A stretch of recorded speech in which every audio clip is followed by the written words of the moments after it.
Bir zaman gələcək, mən ölü, siz diri. Ya o günü biz görəcəyik, ya görməyəcəyik bilmirəm, amma o zaman mütləq gələcək.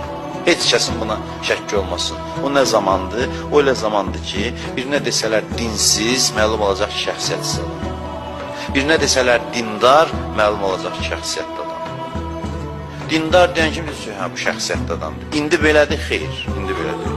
İndi dindarların içində çox şəxsiyyətsiz adamlar var, dinsizlərin içində çox şəxsiyyətli adamlar.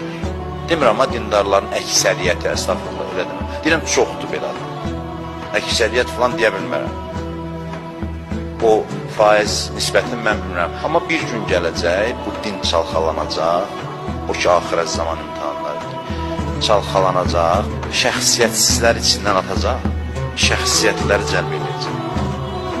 Bu mütləq olacaq, mütləq. Elə ki, şəxsiyyətsizləri atdı, çıxartdı içindən, qalacaq şəxsiyyətlilər və kənarda qalan dinsiz şəxsiyyətli adamlar, amma dinlər yox. Bunlar mütləq gələcəklər. Bunlar dini qəbul edəcəklər. Din güclü adamların əyninə biçilir.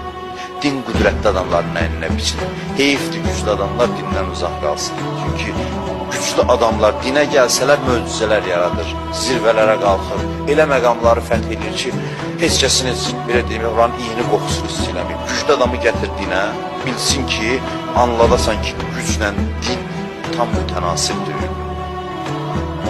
Göstər.